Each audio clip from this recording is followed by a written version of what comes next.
Buenos días desde la Fundación Gustavo Bueno. Hoy es 3 de enero del año 2020 y dentro de unos días, concretamente el 31 de enero, se cumplirán 40 años desde que ocurriera lo que Adolfo Molina, aquí presente, narra en este libro titulado Historia verdadera de la quema de la Embajada Española. Un incidente pues, que no solamente tiene la importancia histórica que ha ido adquiriendo con el paso del tiempo, sino que además tiene bastante actualidad, puesto que estamos ante una nueva crisis diplomática que ha surgido en Bolivia, de la cual hablaremos más adelante. ¿Cómo hemos llegado hasta aquí? Pues curiosamente el 22 de octubre del año 2014 tuve la oportunidad de entrevistar a David Stoll en un vídeo que está en el canal Oviedo 10. Hablamos sobre Rigoberta Menchú, sobre los misioneros protestantes, sobre el Instituto Lingüístico de Verano, sobre el contexto de la guerra de Vietnam, en fin, todas aquellas vicisitudes por las que atravesó Stoll. Y curiosamente, el día 5 de noviembre de este 2019 recién terminado, es decir, hace hace casi 2 meses, al correo electrónico de la Fundación de NAES llegó un mensaje titulado En busca de Iván Vélez, que es muy gracioso el título del mismo, en el que se nos pedía pues, contactar para hablar precisamente de este libro. Y bueno, pues con todos estos precedentes, aquí estamos pues, para desarrollar todas las ideas que aparecen en esta interesante obra y las que gravitan sobre el hecho central de la misma. Entonces, presentado un poco el contexto en el cual se desarrolla esta entrevista, creo que sería pertinente que Adolfo Molina diera unas pinceladas biográficas y que nos dijera también cuál es el propósito de su libro. Bueno, Iván, buenos días a todos. Para mí es un honor estar en cercanía y en apoyo de la Fundación Gustavo Bueno, muy reconocida no solo en España, en muchos sectores de Latinoamérica también. Quisiera empezar con la mención sobre qué motivó a hacer este libro. Quiero comentarles que aunque ya se van a cumplir 40 años de este evento y puede ser considerado como un simple relato histórico, la verdad es que está aún muy latente. En Guatemala, mi tierra, apenas acaba de terminarse la primera sentencia del único juicio que se ha hecho sobre el tema en el año 2015, en enero precisamente. Y dado a las nuevas acciones legales de la señora Menchú, hay un recurso de casación que está pendiente de resolverse, en el cual pide el involucramiento del Estado de Guatemala a efectos de hacerlo responsable de una indemnización económica. Y eso les podrá dar una idea de lo actualizado de un tema de hace 40 años que no termina de acabarse nunca. El año pasado, en la fecha de este aniversario, el 31 de enero del año pasado, me propuse la tarea de dejar la historia que me ha tocado a mí vivirla como un testigo presencial de los hechos, ya que estuve en el sitio de la embajada a escasa 20 minutos o media hora desde que inició la ocupación y permanecí en él hasta que todo estaba terminado, por lo cual creo tener la autoridad de poder hablar de lo que ahí sucedió a título personal. Decidí escribir el libro porque pues no estamos más jóvenes cada día y hay un momento en que lo único que vale es lo que queda plasmado en blanco y negro, viendo que a pesar de mis esfuerzos a lo largo de los 40 años por denunciar y declarar la verdad en lo que ahí sucedió, mis palabras han sido llevadas por el viento. 3 declaraciones a título oficial no han servido para que se tome en cuenta la declaración de un testigo presencial. Así que eso fue un primer inicio de motivación para hacer el libro. El segundo motivo es que fueron hechos con infinidad de errores de dos países que una vez más se unían por una tragedia en la cual perdieron la vida tanto españoles como guatemaltecos, que a la vez de unirse los distanció, y fue de las pocas ocasiones en que ha habido un rompimiento de relaciones diplomáticas entre un país de Latinoamérica con España, que afortunadamente no duró muchos años. Y yo creo que sería interesante también pues contextualizar un poco, con cierta mirada retrospectiva sobre la historia de Guatemala, y creo que la fecha de 1960, con el fallido golpe militar contra el presidente Miguel Idígoras, puede ser un punto de partida interesante, y sobre todo también la incidencia que tiene esa situación, y sobre todo la que tuvo la ideología implantada por la teología de la liberación, y sobre todo el surgimiento de los diferentes movimientos guerrilleros. Yo creo que sería interesante dar unas pinceladas al respecto. Claro. Este no fue un hecho aislado, y para que se entienda el marco histórico, fue producto de un enfrentamiento armado existente desde la fecha que muy bien señala Iván, 1960, en que a raíz de un golpe de Estado dado por una facción del ejército de Guatemala hacia el presidente de entonces, de esa época, el general Miguel Idígoras Fuentes, el golpe fracasa y los integrantes participantes en este golpe huyen a las montañas y se inicia una resistencia armada por parte de ellos, a los cuales se les une lo que entonces era el Partido Guatemalteco de Trabajo. El Partido Guatemalteco de Trabajo fue el anterior Partido Comunista guatemalteco en época del gobierno de Jacobo Arbenz en los años 50. Y como era proscrito el nombre de Partido Comunista y no por constitución, se prohibió tajantemente desarrollar cualquier actividad de índole comunista en el país, cambió al nombre de Partido Guatemalteco de Trabajo. Sus miembros se anexaron al grupo de militares disidentes, y con esto dio origen el grupo rebelde revolucionario, que adoptó varios nombres a lo largo de los 36 años que duró este enfrentamiento. En el libro yo destaco básicamente los 2 años anteriores a que se da el hecho de la Embajada de España, para poder entender un poco de dónde vino esta manifestación y cuál era el motivo de la toma de la embajada. Señalo que si bien el conflicto abarcaba todo el país de Guatemala, hubo una región en la cual había estado ausente en este conflicto, no había llegado la guerra a esa región, y empieza a llegar por actos precisamente de este grupo sedicioso. El grupo popularmente y comúnmente se le llamaba la guerrilla de Guatemala.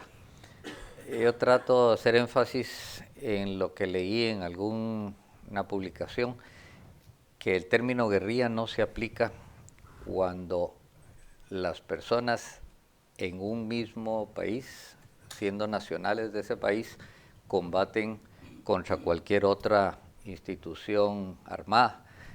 Guerrilla generalmente se utiliza cuando es una resistencia hacia una invasión extranjera, y por eso hablo de sediciosos, hablo de revolucionarios, hablo de terroristas, porque en su afán de protagonizar y dar una impresión de que era un movimiento muy poderoso, hacen mucho daño.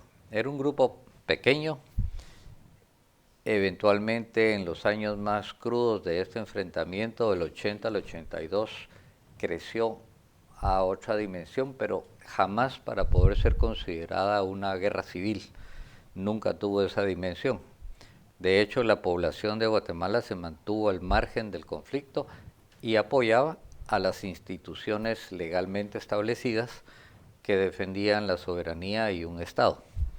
El movimiento sedicioso se proponía un cambio de sistema absoluto. Nunca fueron claros en un cambio por qué o hacia dónde.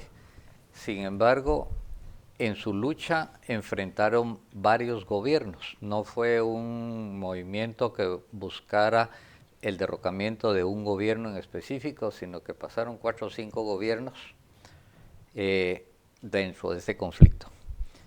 En la única oportunidad que todo el movimiento y sus distintos grupos se unificaron en uno para combatir a un gobierno en específico fue en el año 80, precisamente a raíz de la quema de la embajada, formando un movimiento que se llamó 31 de enero, en conmemoración a esto.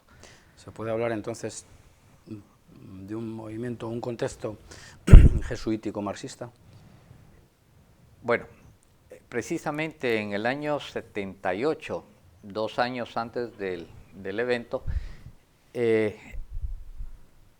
se vio el ingreso de un grupo nuevo en todo este conflicto, que fue una parte de la Iglesia Católica. Y hago la salvedad de una parte porque fueron sacerdotes llamados progresistas que no actuaban con la autorización ni con la aceptación de la arquidiócesis central, mucho menos del arzobispado o cardenalato que había en Guatemala. Estos sacerdotes actuaban fuera de ese contexto. Eran grupos de jesuitas de la Orden del Sagrado Corazón, grupos Merinol de la Iglesia Americana, que surgieron en una catequesis distinta, apoyados en la filosofía, la teología, la liberación, la cual la implementaban muy bien. Y el concepto era simplemente ya no ver a los ciudadanos pobres con un aspecto de misericordia y compasión, sino que lo que buscaban era hacerles conciencia de que ellos deberían ser un instrumento de cambio y enfocarlos en ese sentido. ¿Y cómo podríamos, cómo nos podrías presentar o describir el Ejército Guerrillero de los Pobres, el Comité de Unidad Campesina y el Frente Estudiantil Revolucionario Robin García, más o menos? Estas 3 instituciones, era la principal, que era el Ejército Guerrillero de los Pobres, que formó una unidad a nivel universitario escolar llamada Movimiento Revolucionario Robin García, en homenaje a uno de sus miembros que había caído ante las fuerzas del ejército. Era el ala estudiantil del movimiento. El CUC, o Comité de Unidad Campesina, se conocen sus orígenes por las jesuitas que estaban en la zona norte del país, y la intención originalmente era otra, era más de orden religioso, pero inmediatamente fue absorbida por el Ejército Guerrillero de los Pobres como su brazo campesino. Y la guerra empezaba a cambiar en esos días y necesitaba el grupo sedicioso una legitimación de causa, necesitaba un reconocimiento internacional que les diera la credibilidad de su existencia y que les aceptara una causa justa, porque era muy fácil exponer las diferencias de clase y exponer las diferencias sociales y económicas de Guatemala, que toda la vida han sido muy marcadas, sobre todo con una población étnica muy identificada, como es el grupo indígena, y el grupo emergente de una migración europea a lo largo de 500 años. Y por esa razón adoptan al Cook y empiezan a trabajar con la influencia de la Iglesia Católica y la credibilidad que tenían estos pueblos. Les fue muy fácil lanzar su mensaje y se unen con sediciosos y sacerdotes progresistas. Sacerdotes en muchos casos españoles, podríamos hablar un poquito Correcto. de ellos, y también me gustaría que hablaras un poco sobre la incidencia o las actividades del Instituto Lingüístico de Verano, ya que David Stoll habló de ello en su momento Sí. también. La parte de los sacerdotes españoles, en su mayoría jesuitas, fue encabezada por un sacerdote de nombre Fernando Hoyos. Fernando Hoyos tiene una trayectoria a lo largo de su gestión sacerdotal para luego renunciar a la Compañía de Jesús e involucrarse directamente a la lucha armada con este grupo sedicioso.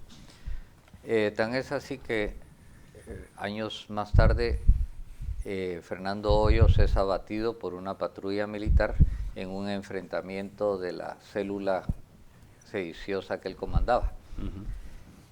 Al igual que él, fue un momento en que, anterior a su muerte, capturan a otro jesuita guatemalteco de apellido Pellecer Faena, quien, una vez capturado, decide renunciar a su participación sediciosa y se convierte en un apoyador del ejército.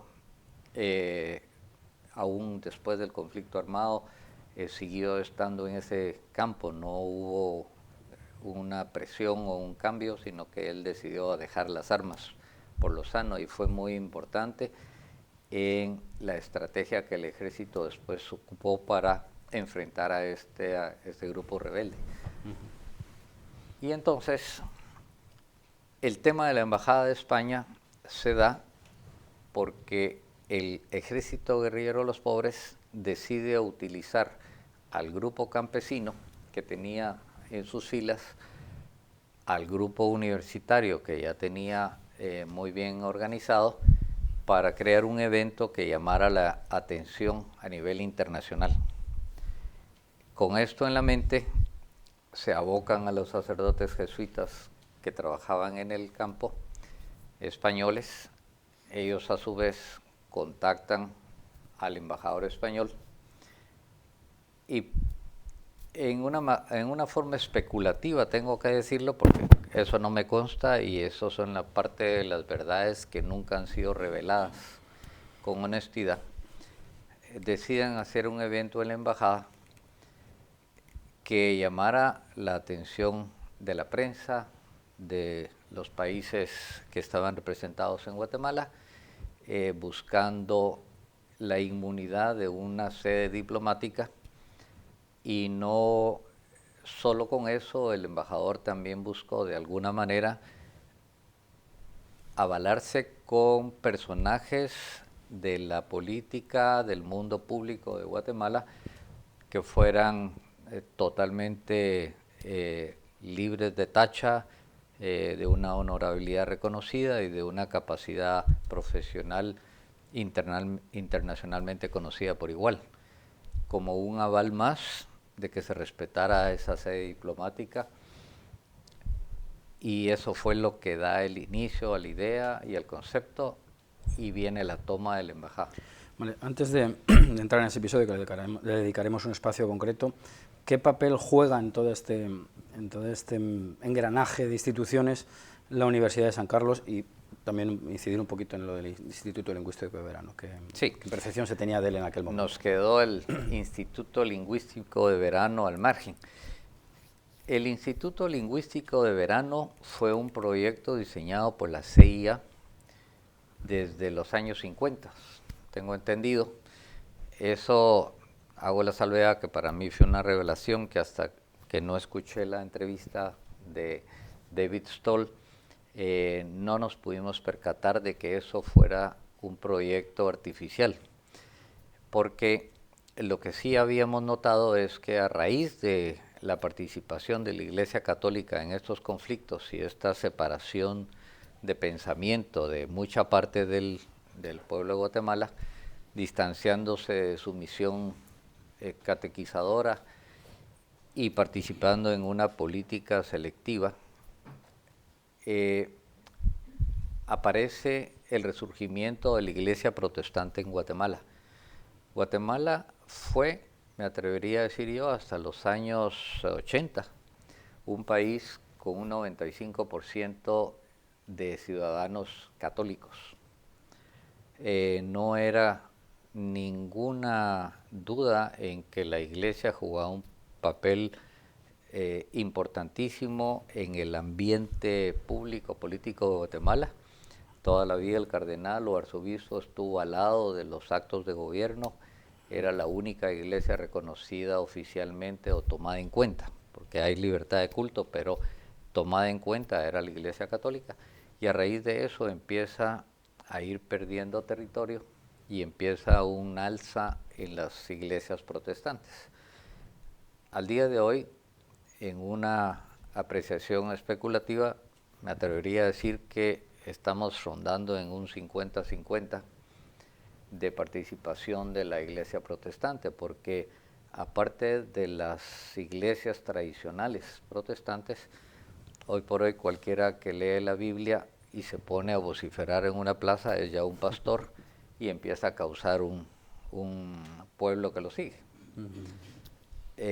A mí, en mi calidad de abogado, me ha tocado atender muchos casos en que estos pastores, una vez reúnen todo el diezmo, se alzan y nadie les vuelve a ver la cara, pero ya es una cuestión tan pública y tan corriente que solo denota, como bien señalaba David Stoll, que un público acostumbrado a tener una tradición religiosa y un respaldo espiritual abandonó la Iglesia Católica toda vez que lo que le proporcionaba era un riesgo de poder ser vinculado con las actividades que tenía, y se refugió en las iglesias protestantes que no militan política hasta la fecha.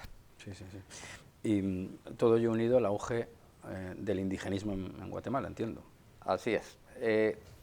Han habido dos aspectos, porque si hoy, sin haber conocido lo que era el Instituto Lingüístico de Verano, nuestras explicaciones a este auge de la iglesia protestante pueden ser muchas.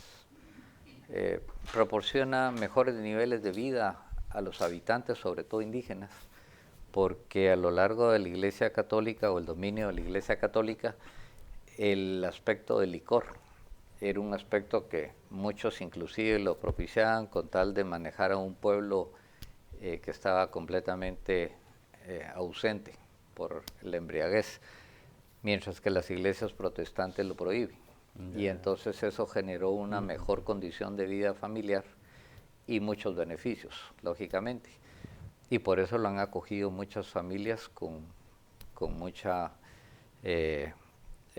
conveniencia.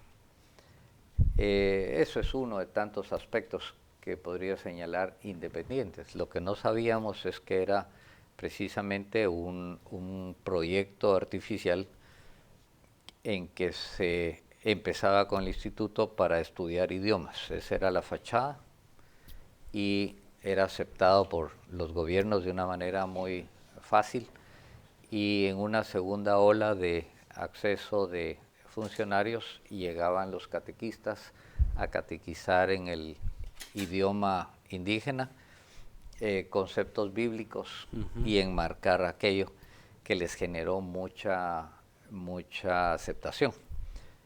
Y empieza el movimiento protestante, que irónicamente les comentábamos el otro día, recientemente, que acaban de salir revelaciones de las estrategias militares empleadas en el año 82, fue precisamente un grupo de misioneros protestantes americanos los que les revelan el secreto al ejército, diciéndoles: este es un pueblo que no desea la guerra, es un pueblo pacífico, no tienen ningún interés en participar con los sediciosos. Lo que ellos necesitan es comida, techo y protección. Y fue precisamente con esos tres aspectos en que, llegado el primer jefe de Estado protestante, que fue el general Efraín Ríos Montt, adopta esos conceptos y con esa política les proporciona comida, techo y los arma para que se defiendan ellos de los grupos rebeldes. Y son ellos precisamente los que derrotan militarmente al grupo rebelde. Y ya por último, para cerrar este primer bloque, el papel que juega la Universidad de San Carlos en la articulación de estos movimientos. La Universidad de San Carlos es una universidad muy antigua, de la época colonial, muy importante, es la única universidad oficial de Guatemala. Curiosamente, en los años 50, cuando el régimen era de tinte izquierdista o comunista, porque entonces sí se les podía llamar por su nombre, la universidad era opositora del régimen de gobierno y lo criticaba, lo combatía. Pero posteriormente a eso, ya con los gobiernos de la época militar, la universidad se empezó a revertir y fue el refugio del Partido Guatemalteco del Trabajo, fue el partido de todos los grupos de pensamiento de izquierda, y bajo una malentendida autonomía universitaria, que lógicamente implicaba e implica otra cosa, pues es un simple función propia de manejo administrativo.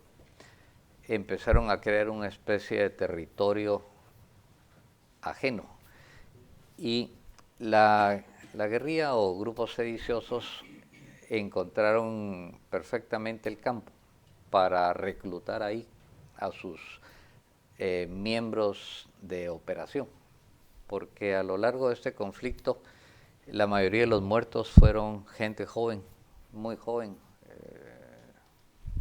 que rondaban los 20 años.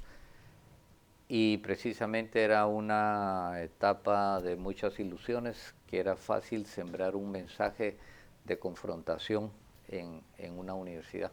Y entonces, por eso es que ahí tenían una sede y un refugio, en general, los grupos rebeldes. Muy bien, pues podemos cerrar ya esta primera aproximación y hablaremos en el siguiente capítulo de la figura de Adolfo Molina Orantes, que es central en lo que nos ocupa hoy. Perfecto. Muy bien.